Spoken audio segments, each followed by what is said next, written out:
Olá! E se eu te contasse que o maior motor de progresso de uma organização não é o sucesso, mas sim a falha? Pois é, hoje a gente vai desvendar como transformar aquilo que dá errado, a chamada não conformidade, na ferramenta mais poderosa de melhoria que existe.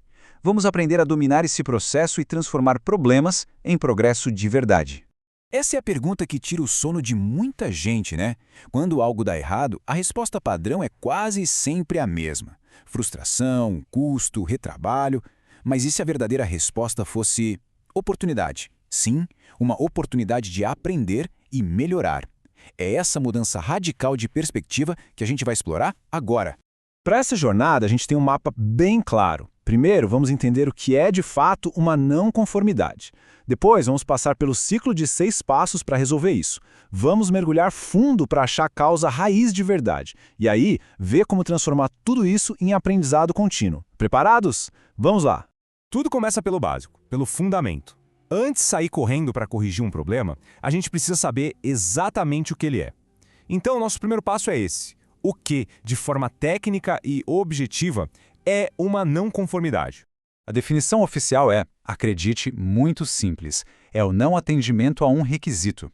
Basicamente, é a distância entre o que deveria ter acontecido e o que de fato aconteceu. Parece simples demais, né? Mas é essa simplicidade que torna o conceito tão poderoso. E aqui está o pulo do gato. Uma não conformidade não é uma opinião, é um fato. E para ser um fato, ela precisa de 2 pilares. De um lado, o requisito aplicável, a regra do jogo, aquilo que estava combinado. Do outro, a evidência observada, a prova concreta do que aconteceu. Sem esses dois, a gente tem só um palpite, não um problema real para resolver. Ok, agora que a gente já sabe o que é, a pergunta muda para como agir. Este ciclo de 6 passos é o nosso roteiro. É o método que tira a gente do modo apagar incêndios e nos leva a construir um sistema que é genuinamente mais forte. Olhando para o ciclo, a gente vê o fluxo completo. Primeiro, a gente identifica o problema. Na sequência, a gente contém os danos para que ele não se espalhe. Depois, partimos para a análise da causa raiz. Com a causa em mãos, a gente desenha uma ação corretiva. Então, a gente verifica a eficácia dessa ação e, por fim, geramos aprendizado para todo o sistema. Pular uma etapa aqui compromete o resultado todo. Agora, atenção, porque a gente chegou no ponto crítico. A etapa onde a maioria das iniciativas de melhoria falha. A análise de causa raiz. É aqui que a gente separa as equipes que resolvem problemas de verdade daquelas que só ficam enxugando o gelo. A analogia aqui é perfeita. O sintoma é a febre, é aquilo que a gente vê na superfície. A causa raiz é a infecção que está por trás de tudo. Se a gente tratar só a febre com um antitérmico, o problema vai voltar. A verdadeira maestria está em encontrar e eliminar a infecção do processo.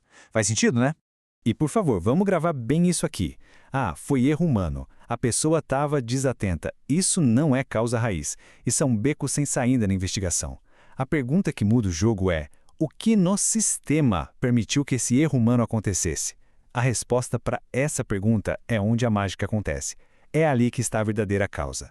Certo. Com a causa raiz de verdade, irmãos, a gente passa do diagnóstico para o tratamento. E agora, a precisão é tudo.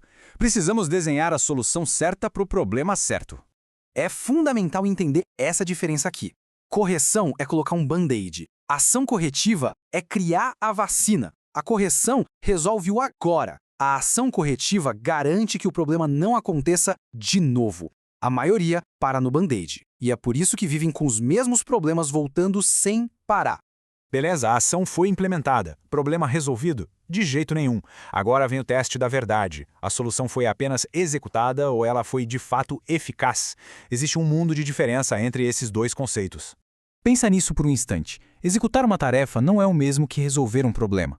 Dar um check numa lista de tarefas é fácil. Provar que o resultado mudou é o que realmente importa. Essa é a diferença entre estar apenas ocupado e estar realmente progredindo. E aqui a diferença fica óbvia.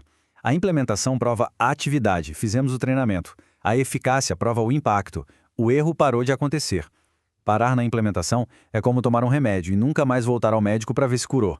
Para fechar o ciclo de verdade, a gente precisa da prova do resultado. Então, como a gente prova essa eficácia de um jeito sistemático? A gente precisa de 3 coisas. Primeiro, definir o critério de eficácia, ou seja, qual é a cara do sucesso. Depois, estabelecer um período de verificação para observar.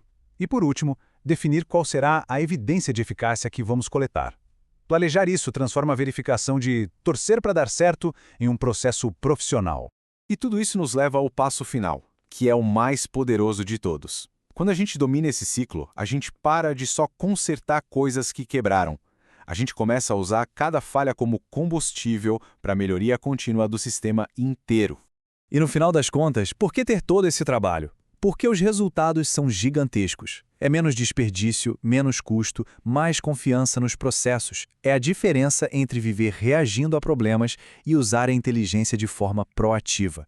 É o que torna uma organização mais forte e resiliente a cada dia que passa.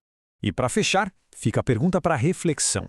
A organização está presa no ciclo vicioso de apagar incêndios ou ela tem um sistema para aprender com cada um deles? A resposta para essa pergunta define se a cultura de estagnação ou de progresso contínuo. Pense nisso.